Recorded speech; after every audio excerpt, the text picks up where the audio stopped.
Ya Nabi salam alaika,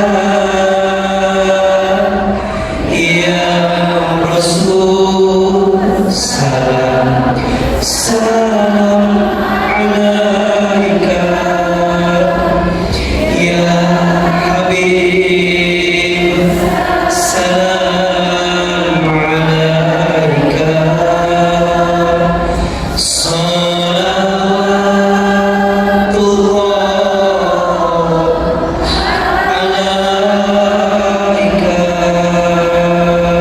istighfar 3 kali. Astaghfirullahaladzim, astaghfirullahaladzim, astaghfirullahaladzim. Angkat kedua telapak kanan kita, tundukkan kepala kita, tutup kedua mata kita. Sejenak kita berdoa kepada Allah sebelum kita memulai taklim pagi ini. Mudah-mudahan kebersamaan kita pagi ini diridhoi oleh Allah Subhanahu wa Ta'ala. Bunda, teteh sayang, ayah, silakan aminkan dalam hati masing-masing. A'udzubillahi minasyaitonirrajim. Bismillahirrahmanirrahim. Alhamdulillahirabbil alamin. Allahumma shalli ala sayyidina Muhammadin wa ala alihi wa sahbihi ajma'in. Ya Allah, ya Rahman, ya Rahim. Duhai Allah yang Maha Pengasih, Maha Penyayang. Ya Allah, bukan tanpa alasan Engkau hantarkan kami ke masjid ini. Bukan tanpa sebab Engkau lembutkan hati kami pagi ini. Bukan tanpa tujuan Engkau ringankan langkah kami pagi ini. Ya Allah, kami mohon, jadikan majlis ilmu kami pagi ini setiap langkahnya menghapuskan dosa-dosa kami. Ya Allah, jadikan majlis ilmu kami pagi ini setiap duduknya mengangkat derajat hidup kami. Ya Rabb, jika ada di antara kami yang sedang gelisah, tenangkan hatinya. Jika ada yang sedang punya masalah, angkat masalahnya. Jika ada yang sedang susah, tunjukkan jalan keluarnya.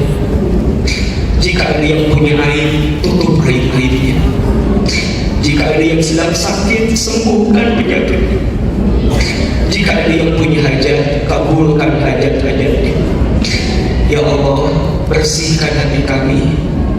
Hilangkanlah semua penyakit hati yang membuat ilmu Engkau tidak masuk ke dalam hidup kami.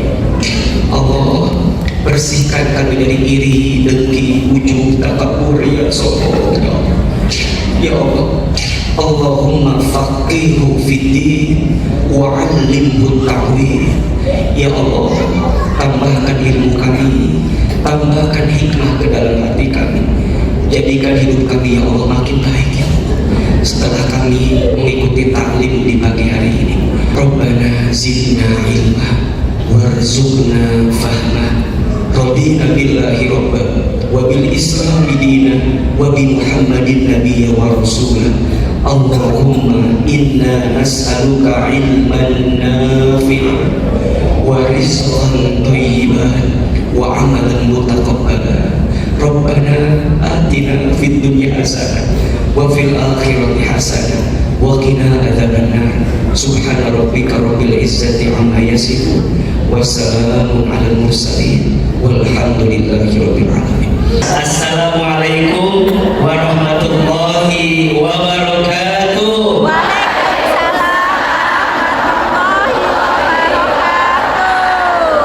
Bersyukur kepada Allah dengan sama-sama kita mengucapkan kalimat Alhamdulillahirabbil alamin. Bersyahadat kepada Allah dan Rasulnya dengan mengucapkan kalimat asyhadu an la ilaha illallah wa asyhadu anna Muhammadar Rasulullah.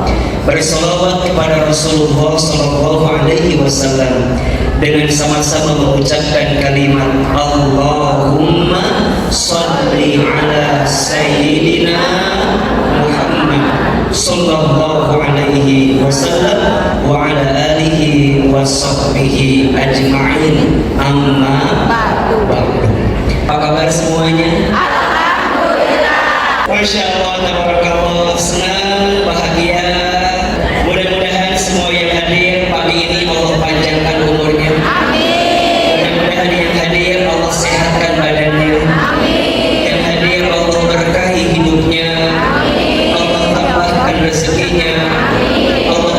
istiqomahkan dalam kebaikan. Dan mudah-mudahan Allah istiqomahkan kita sampai husnul khatimah. Insya Allah. Amin ya rabbal alamin. Ayah bunda sayang jamaah teteh, sebelum Ahilman memulai tema kita pagi ini, apa judul? Izinkan di awal pertemuan ini Ahilman boleh mengucapkan kalimat Taqabbalallahu minna wa minkum taqabbal ya karim, kullu amin wa antum bi khair, Allahumma ij'alna minal 'aidin wal faizin. Taqabbalallahu minna wa minkum. Semoga Allah menerima semua amal ibadah Ramadan kita. Amin. Semoga Allah mengampuni dosa-dosa kita. Amin. Semoga Allah mengizinkan kita bertemu lagi dengan bulan Ramadan di tahun yang akan datang. Minal aidin. Semoga kita menjadi orang yang kembali, wal faizin, dan semoga kita menjadi orang yang menang. Kembali kemana? Masya Allah. Orang yang sukses Ramadannya, kemudian dia bertemu dengan Idul Fitri, maka di saat itu dia kembali kepada kesucian. Kenapa? Karena Allah telah hapuskan dosa-dosanya. Allah telah ampuni setiap dosa-dosanya. Maka orang yang bertemu dengan Idul Fitri diibaratkan seperti seorang bayi yang baru keluar dari rahim ibunya, bersih, bening, suci. Dosa dia kepada Allah dia minta ampunkan dengan amalan Ramadannya, tapi ingat, boleh jadi ada kesalahan dia kepada manusia, betul? Maka biasanya kalau Idul Fitri kita saling memaafkan. Istilahnya halal bi halal. Apa artinya halal? Menghalalkan yang halal di antara kita. Barangkali selama hidup ada sesuatu yang buruk di antara kita. Wal faizin, dan semoga kita menjadi orang yang menang. Siapa orang yang menang itu? Orang yang istiqomah pasca Ramadan. Teman-teman, kalau kita mau melihat apakah orang itu sukses Ramadannya, jangan hanya lihat ketika Ramadan, lihat bagaimana kehidupannya setelah bulan suci Ramadan. Ahilman belum menjelaskan tentang tingkat kesalahan yang ada dalam diri manusia. Mohon maaf, saya mau tanya, semua yang ada di sini punya salah atau tidak? Punya. Ada salah atau tidak? Ada. Bunda saya, manusia itu tempatnya salah, tempatnya lupa, betul? Yang namanya manusia pasti punya salah dan punya lupa. Al-insan mahalul khata wal nisyan. Manusia ini tempatnya salah, tempatnya lupa. Mohon maaf, kita bukan malaikat yang benar terus. Jadi kalau ada orang yang ngakunya benar terus, tanya, ente manusia atau malaikat? Karena yang namanya manusia pasti ada salah, yang namanya malaikat pasti benar. Tapi ingat, kita juga bukan setan yang salah terus. Manusia punya dua potensi, kadang baik, kadang buruk, kadang benar, kadang salah. Ayatnya fa'alhamaha fujuraha wa taqwaha qad aflaha man zakkaha wa qad khaba man dassaha. Maka Allah ilhamkan kepada mereka apa? Fujur dan takwa. Manusia itu punya itu, kadang salah, kadang benar, kadang baik, kadang buruk. Nah, kalau bicara kesalahan, manusia memiliki 5 tingkatan kesalahan. Ada berapa? 5. Yang paling pertama namanya aib, kedua namanya maksiat, yang ketiga namanya dosa, yang keempat namanya durhaka, yang kelima namanya zolim. Pertanyaannya, 5 hal ini kira-kira dalam diri kita ada apa enggak? Ada apa enggak? Yuk kita jelasin. Yang pertama apa? Apa itu aib? Aib itu kesalahan yang dimiliki oleh diri kita, yang jika orang lain tahu kita akan malu dengan kesalahan atau kekurangan. Itu namanya apa? Ibu lagi ngumpul sama sama teman-teman yang lain. Tiba-tiba dan biasanya yang tidak berbunyi itu lebih parah baunya. Jadi kalau ibu buang angin izin, kan pastinya kalau ibu kan ngumpul sama yang lain mah nggak mau orang lain teh tahu kalau kita buang angin, betul? Kita tuh menyembunyikan, kayak orang lain tuh nggak tahu kalau kita buang angin. Ibu nggak usah sibuk, selalu itu. Ibu mau ibu bertanya berkali-kali buang angin lu jujur. Kenapa? Air mah perintahnya tutupi, tuh 2, 3. Tutupi. Air orang lain tutupi, air diri sendiri tutupi. Catat, hari ini lagi ngetren orang bongkar aib di sosial media. Ingat bunda saya, di antara orang yang paling rugi dalam hidupnya adalah orang yang membongkar aibnya padahal Allah sedang menutupi aib-aibnya. Makanya mohon maaf, Allah tuh murka sama orang yang membuka aib dirinya sendiri. Ketika malam dia berbuat maksiat, Allah tutupi aibnya. Kenapa di siang hari dia membuka aibnya padahal semalaman Allah telah tutup aib-aibnya? Maka bunda, kadeknya, kadek, please ulah dikit-dikit posting di sosmed, apalagi urusan aib, termasuk aib pasangan kita. Betul? Barang siapa yang menutup aib saudaranya di dunia, maka nanti Allah tutup aibnya di hari kiamat. Sebaliknya, nauzubillah, barang siapa yang suka membuka aib saudaranya di dunia, maka nanti Allah akan buka aibnya di hari kiamat. Jadi kalau kita tahu tentang aib orang, udah serba salah tuh. Bener kan? Kalau salah jadi fitnah, kalau benar jadi gibah. Ada baiknya tidak? Nuka dua, apa? Maksiat. Maksiat itu kesalahan yang kita lakukan yang jika orang lain tahu, orang itu akan sakit hati dengan kelakuan kita. Itu namanya apa? Maksiat. Ada orang yang kita gibahin, kalau dia tahu kita gibahin, sakit hati atau tidak? Nah, itu namanya apa? Maksiat. Jadi perkara salah yang jika kita lakukan itu bisa berbuat orang itu jadi gak enak. Makanya perbuatan keji, munkar di dalamnya itu maksiat. Kalau ada maksiat, perintahnya tinggalkan. Apa? Tinggalkan. Lebih keras? Tinggalkan. Yang ketiga, dosa. Dosa itu kesalahan kita kepada Allah Subhanahu wa taala. Itu namanya apa? Dosa. Ibu disuruh menutup aurat, tapi ibu nggak nutup aurat. Itu kategorinya apa? Dosa. Ngong azan, harusnya buru-buru sholat, tapi kita malah mengakhirkan sholat, bahkan naudzubillah meninggalkan sholat. Itu namanya apa?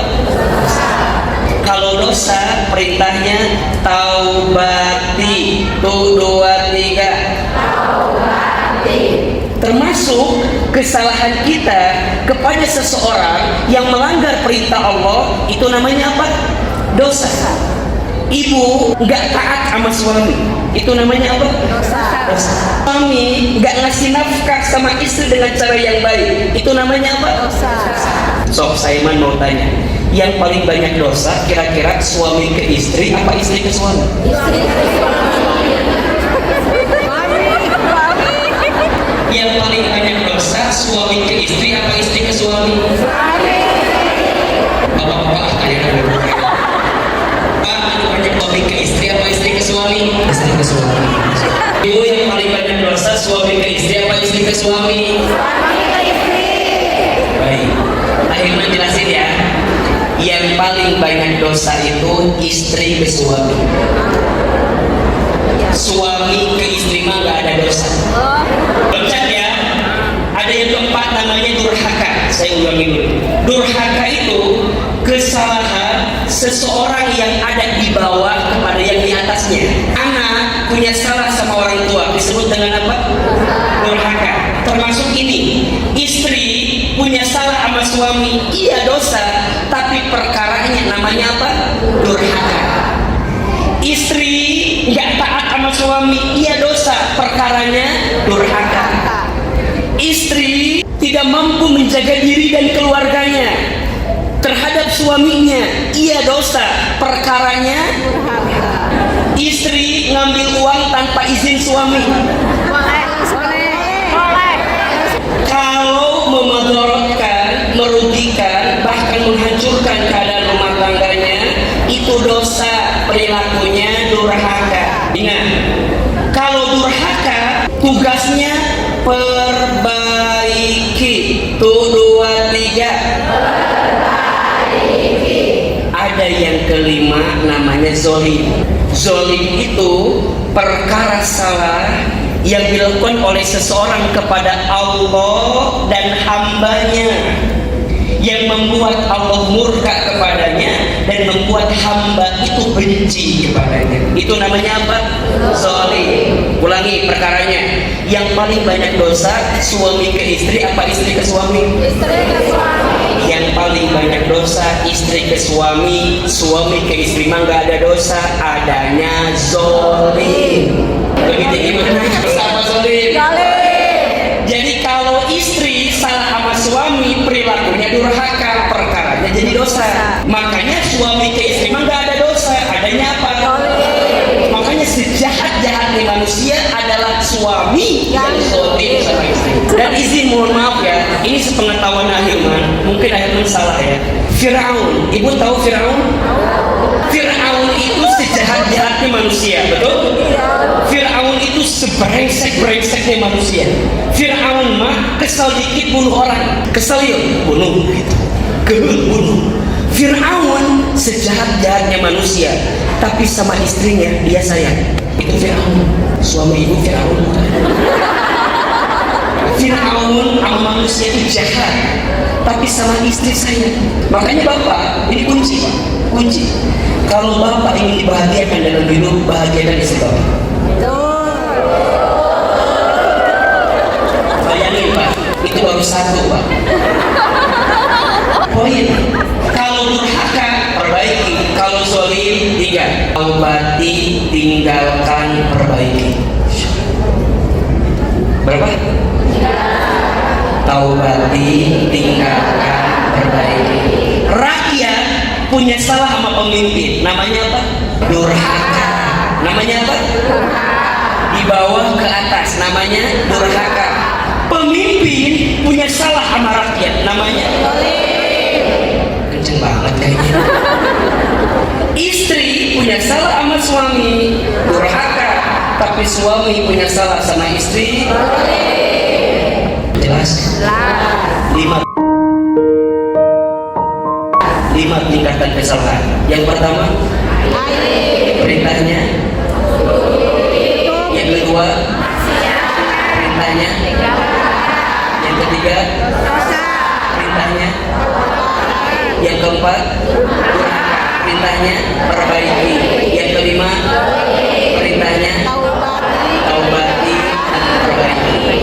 Termasuk mohon maaf, kalau ada di antara kita yang pernah menyakiti hati orang lain, itu perkaranya apa? Itu perkaranya zolim. Pertanyaannya, kalau ada orang yang pernah nyakitin kita, kira-kira sikap terbaiknya membalas kezolimannya atau memaafkan kesalahan? Berarti begini, apakah orang yang kemudian menyakiti kita tiba-tiba datang begitu saja atau tidak? Tidak. Kenapa?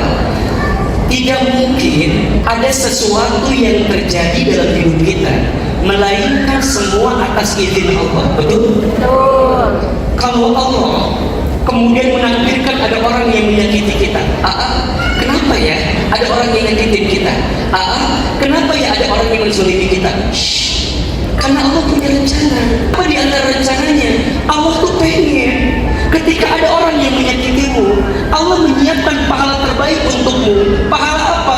Ketika engkau bisa memaafkan kesalahannya. Terakhir, Ahilman mau bilang begini, Bunda, kalau punya dosa di hadapan Allah, maunya dimaafin atau tidak? Berarti bercerminlah dari maha baiknya Allah. Allah maha baik. Kita punya salah sebesar apapun, Allah selalu memaafkan kesalahan kita. Pertanyaannya, kalau ada orang yang nyakitin kita, masa kita gak mau maafin kesalahan? Padahal Allah pun selalu memaafkan kesalahan kita, sebanyak apapun kesalahan kita. Barangkali itu yang bisa disampaikan hari ini. Ada ilmunya atau tidak? Ada. Ada manfaatnya atau tidak? Ada. Insya Allah ya.